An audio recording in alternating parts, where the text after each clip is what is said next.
A sealed van in direct summer sun hits 130 degrees inside in under 30 minutes. The outside air was 90. 130 degrees Fahrenheit is hot enough to kill a child in under an hour and put an adult down not long after that. And the move most people make to stay hidden, sealing everything shut, covering every window, going completely dark, is the exact thing that turns the van into an oven. Last year, the Supreme Court ruled 6-3 that cities can arrest you for sleeping outside even when there is nowhere else to go. 650,000 people in this country are outside on any given night. The law now says every single one of them can be cited, fined, or jailed for existing in public. Stealth is not optional for a lot of those people. It is the only legal protection they have left. What nobody puts in one place is this: real stealth and real survival in summer pull against each other. The moves that make you invisible want to trap you in a sealed box. The moves that keep you alive want air moving through. This video is the full picture, both problems at once. Stay with me, because the last thing I show you is the specific $30 setup that makes the whole system work in July heat without giving yourself away. That is the one you want. If you have ever needed to sleep somewhere without being seen, subscribe and stay close. That is what we do here. I spent more years than I will admit sleeping in a car, in a van, in places most people drive past without slowing down. I know what it feels like when headlights sweep across your window at 2 in the morning and your whole chest goes tight. I know what it costs when you get spotted, when the knock comes, when you have to move before you have had 3 full hours of sleep. I am not here to make you feel bad about where you are. I am here to give you what worked. The specific, cheap, verified things that kept people out of trouble and alive. People like me and a lot of others I ran with out there. Now, the answer everyone reaches for first is curtains. Go on any van life forum, type those 2 words into any search bar, and what comes back is fabric. Magnetic curtains, blackout curtains, privacy systems, full van sets sold specifically for this purpose. $40 to $150 for the whole kit, available everywhere, recommended thousands of times over in every van-dwelling community that exists. They fail on 2 counts, and the failure matters. First, they glow. Any fabric, even black fabric, even heavyweight blackout material, transmits the backscatter of a light source on the other side. Hold a phone screen at full brightness behind a black curtain in a dark room and look at it from outside. You can see the bloom. Not perfectly, not brightly. Clearly enough for a patrol officer walking a parking lot at 2 in the morning to notice. That is their job. To notice things that do not fit. A van with a lit window at 2 in the morning does not fit. The test is simple. Park, put your curtains up, have someone stand outside while you use your phone with the brightness on. You will know within 10 seconds whether those curtains are doing what you think they are doing. Second, during the day, curtains on a cargo van window read as habitation. Work vans do not have curtains. Delivery vans do not have curtains. Plumber vans do not have curtains. Curtains say someone lives here. They are the opposite of stealth. Now, the honest part, because I believe in giving you the full picture, if you are parked in a permitted spot, a safe parking program lot, private land, an RV park where you belong, curtains are fine. In that context, aesthetics matter more than hard stealth, and curtains are softer and easier to manage than what I am about to show you. They are not worthless. They are just solving the wrong problem in the wrong situation. Aftermarket tint gets pushed just as hard. Dark tint on rear windows gives you privacy in daylight. At 2 in the morning with your phone lit up, tinted glass still shows movement and glow. It costs $150 to $400 installed. Most states have visible light transmission minimums you have to pass. California requires 70% on front-side windows. A tint that is too dark is a fix-it ticket, and that is its own kind of attention you do not want. Here is the whole game, and once you see it, everything else becomes obvious. Patrol officers and security guards do not conduct van-by-van searches. They respond to anomalies, things that do not fit the mental template of a vehicle that belongs where it is. A dark, silent, unremarkable white cargo van in a commercial backlot at 2 in the morning reads as, "Contractor left it here. Happens every week." Nobody looks twice.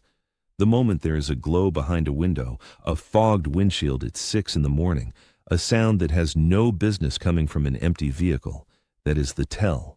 That is what breaks the pattern. You do not have to be invisible, you have to be boring. Think of it like standing very still in a video game. The guard's patrol path is built to catch movement and unusual shapes. If you produce neither, the pattern never triggers.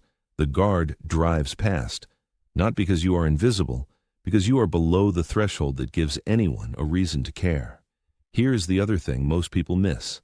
The tells are not big. A phone screen glow through a gap in a window cover, the faint tap of a boot on sheet metal, a window that is fogged when none of the other vehicles in the lot show moisture at all. On their own, each of those things is almost nothing. But they stack. One tell plus one tell plus one tell is a knock at 3 in the morning from someone who just wanted to keep driving. The whole system is about closing every single one of those tells, methodically, until there's nothing left for the pattern to catch. I cut my first foam panels with a utility knife in a backlot before the sun got up, before the heat woke with it. Not a dignified operation. A Dollar Tree bag on the passenger seat, a box of black foam board, a knife I had been carrying for 3 years, and a windshield I had measured with a piece of string. An hour and a half of work. The result was panels that fit every window flush. No visible gap, no light leak. $23 total. Here is why foam board beats everything else. The goal of light discipline is 0 photons escaping the vehicle interior. Not less light. 0. Any gap between a window cover and the window frame is a visible leak from 20 feet away. The reason curtains glow is not the fabric. It is the gap at the edge. Light goes straight through gaps. That is what light does. Half-inch black foam board cut to the exact shape of a window and wedged into the window frame contacts the frame on all sides. The matte black surface absorbs ambient light from outside rather than reflecting it. From the street, the window looks like a dark, empty van interior. No glow, no silhouette, no tell. Dollar Tree sells it for $1.25 a sheet, 20 by 30 inches. Walmart carries larger sheets for around $2.50. For a full Transit or ProMaster, 6 to 8 windows, you are looking at $10 to $15 in foam board. Add a roll of self-adhesive magnetic tape at $8 on Amazon, glued to the foam board edges with a corresponding strip at the window frame, and each panel pulls off and seals back in 30 seconds with no visible gap. The windshield is the hard surface. A single layer of anything leaves edge gaps where the curve of the glass meets the frame. I use 2 layers of foam board per half, overlapping at the center. Some people use a Reflectix accordion windshield shade from Walmart, $15 to $18, better than nothing, but they still glow at the edges in a genuinely dark lot. Double layer foam is the harder seal. Full van setup from start to finish. $23, 1 afternoon of cutting, 30 seconds per night after that. Now, I said it in the opening, and I will say it again because I mean it plainly. Sealed panels trap heat. In summer, that matters more than anything. Above 90 degrees outside in direct sun, sealed panels without ventilation are not a stealth system. They are a lid. I will give you the ventilation piece before this video ends. Everything until then is the rest of the system. Sound is the second part, and it is almost entirely free, which is exactly why most people do not take it seriously enough. Van walls are sheet metal. Sound moves through sheet metal the way water moves through a screen. A footstep on bare metal floor in a quiet parking lot at 2 in the morning is audible to someone standing outside. Not loud, audible. That is enough. I know that silence. The middle of the night stillness where your own breathing seems too loud.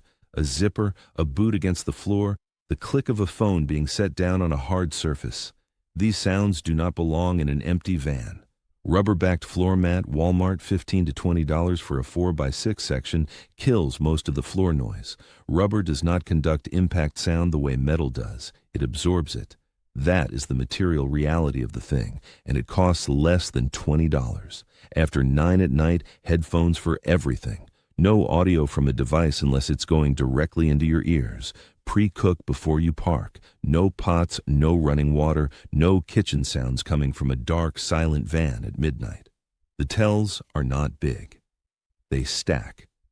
The third tell is the one that catches the most people because it is invisible until morning light, and by then it is already done. A sleeping adult exhales somewhere between half a liter and a full liter of water vapor in an 8-hour night. In a sealed van, that moisture builds in the air. When the window glass and metal walls cool overnight, and they cool faster than the interior air does, especially after 3 in the morning, that moisture condenses on every cold surface. By 6, a van with someone sleeping in it has visibly fogged windows, visible from across a parking lot. A perfect tell in a lot full of vehicles with clear glass. I have woken up to that, seen it from inside first, that gray blur on the glass, and thought, everyone walking to their car right now can see this. The fix has to be done in combination. A 1-inch crack at the top of a rear cargo door or slider door. Top of the door, not the middle, not the bottom. A crack at the top of a closed cargo door is invisible from the front of the vehicle and invisible from ground level on the side. It allows moist air to escape as it rises.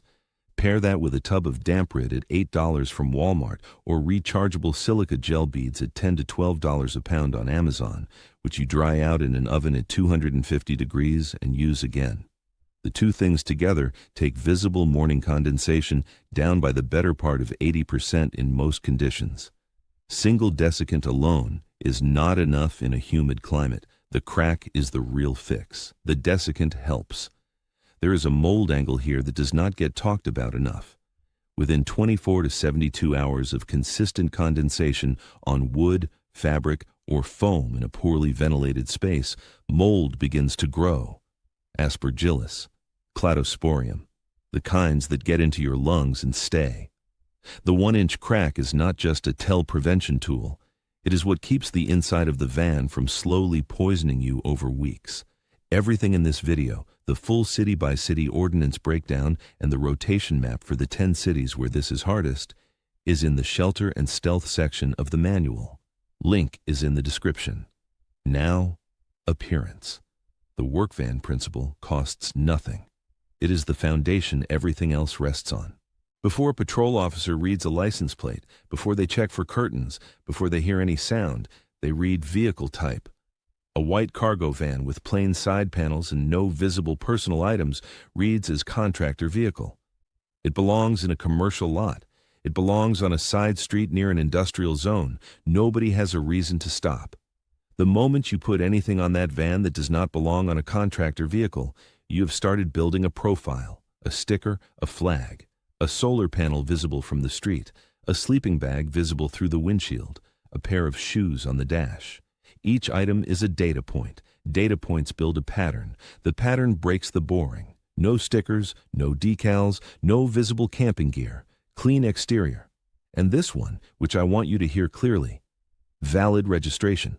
Safe Parking Program intake surveys consistently identify expired registration as the single most common reason vehicle dwellers get contacted by law enforcement. An expired tag is an automatic stop. The stop is the knock. The knock can be the end. It costs more to fight than to register. Notice what all of this has in common. Not one of these tactics involves being truly invisible. The foam panels are dark and unremarkable, not invisible. The location is chosen, not hidden. The rotation is timing, not camouflage. Every piece of this system is aimed at the same target, removing the reason for anyone to look twice. Your grandparents understood this without a course in it. They called it keeping a low profile. They called it not making trouble. They meant, do not give the world a reason to come looking. And the same folk wisdom that kept people safe in hard towns and hard times is exactly what keeps a van safe in a parking lot in 2026. The system only holds if all of it works together. Perfect foam panels in a van that sits in the same spot for 3 nights fails. A good rotation in a van with a glowing window fails. A clean exterior on a van with fogged windows at 6 in the morning fails. That is the whole discipline. Close every tell or fix none of them. Location is where you take everything you have built and give the whole system room to work. The rotation principle. No more than 2 consecutive nights in the same location. That is it. That is the rule. The documented pattern from case managers at safe parking programs in Seattle and Portland is consistent. Most complaints about a suspicious parked vehicle get filed after the second consecutive night, not the 10th night, the second. One night, nobody cares. Second night, the person who noticed the first night notices again. By the third night, the call has already been made. The rotation is not paranoia, it is insurance, and it costs nothing. The best locations, in order: industrial and commercial backlots from Sunday night through Friday morning, business parks, light industrial zones, the back sections of commercial parking. Workers arrive at 7 or 8. You leave by 6:30. Most vehicle habitation ordinances are explicitly residential zone targeted. Los Angeles's ordinance under LAMC Section 85.02 restricts vehicle habitation within 500 feet of a residence between 9 at night and 6 in the morning. In a backlot industrial strip, you are often outside its reach entirely.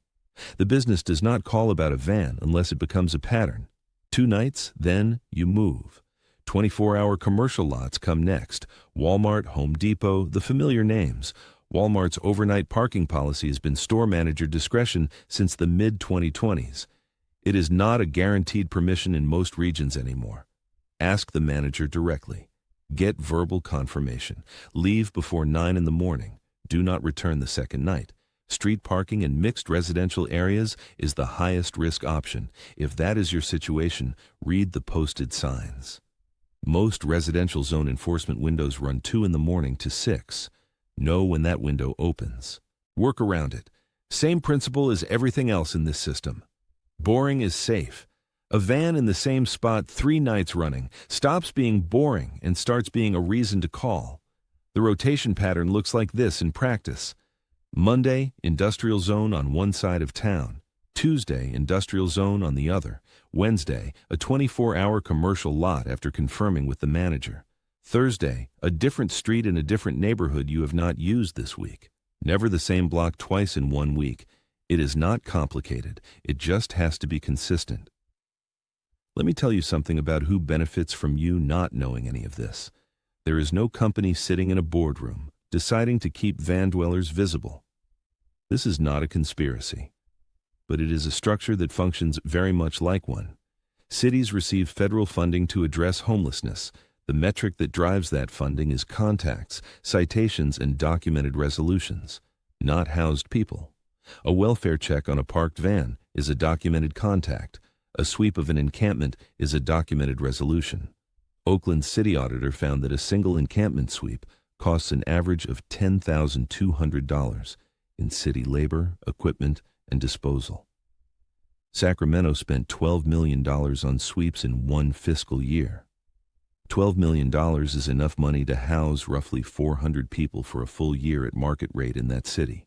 That money did not go to housing. It went to contractors, to city workers on overtime, to storage facilities holding belongings that most people never came back to claim because the fees ran ahead of them.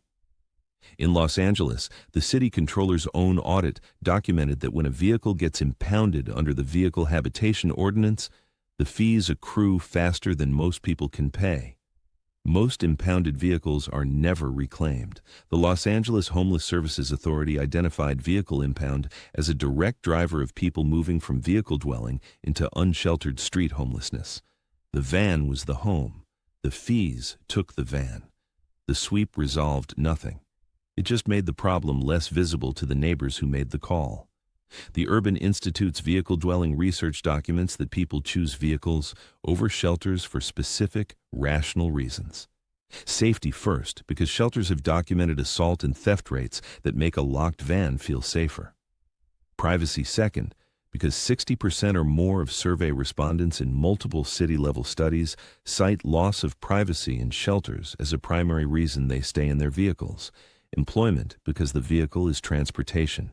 Pets, because most emergency shelters do not allow animals. Recovery, because some people in sobriety explicitly choose vehicle dwelling over the stress and relapse risk of a crowded shelter environment. These are not irrational choices. They are engineering decisions made by people who have assessed their options carefully. The laws against vehicle habitation do not exist because van dwelling harms anyone. They exist Because visible van dwelling makes housed residents uncomfortable, and housed residents vote. The whole apparatus, the ordinances, the welfare checks, the impound threat is designed to make the problem invisible, not to solve it. When you run a clean stealth setup, you are doing exactly what the system has always wanted from you: being invisible. You are just doing it on your own terms in a way that keeps you safe and in your home, not a conspiracy. Just a city that decided the cheapest way to manage the problem is to make sure you cannot be found. Now, the register changes for a minute. I am not going to be the man who gets you hurt to win a click. If it is above 90 degrees outside and you are parked in any direct sun, sealed panels alone will not keep you alive. Interior van temperature in direct summer sun at 90-degree ambient reaches 130 to 150 degrees Fahrenheit. That is 54 to 65 Celsius. The National Highway Traffic Safety Administration has documented this in hot car research. At 104 degrees core body temperature, heat stroke begins. At 107, organ failure starts. These are not long timelines. This is the line, and I am drawing it plainly. If you are using any kind of propane or gas heater in your van, not relevant in summer, but for those watching in other seasons, you need a carbon monoxide detector. Not recommended. Required. Carbon monoxide is colorless and odorless, and it kills before you know it is happening.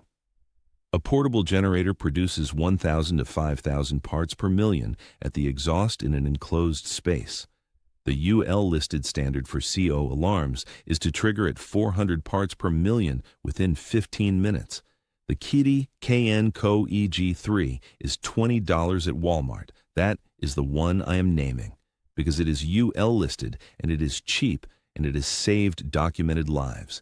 Do not sleep in a running vehicle for the air conditioning. Carbon monoxide re-enters through the HVAC system, through floor gaps, through every gap that is developed in a vehicle with mileage on it. The CDC documents deaths from sleeping in idling vehicles with the windows cracked. New York City has a 3-minute idling limit. California has 5 minutes statewide. Running your engine all night is not stealth. It is not safe. And in a lot of cities, it is a ticket. No open flame light sources inside the van. 12-volt warm white LED strip lights, $8 to $10 on Amazon, replace candles. Vehicle fires from open flame in a sleeping space are not a theoretical risk. They are a documented cause of death in camping and vehicle contexts. Now, the things you have seen recommended that I want you to walk away from. Taping cardboard or black plastic bags over the windows. It is everywhere on homeless forums and Reddit threads, and the logic makes sense on the surface. Free, immediate, blocks light. But here's what it looks like from outside.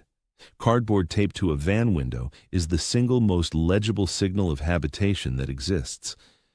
Before anyone hears a sound, before anyone sees a face, they see that cardboard, and they know exactly what is happening in that van.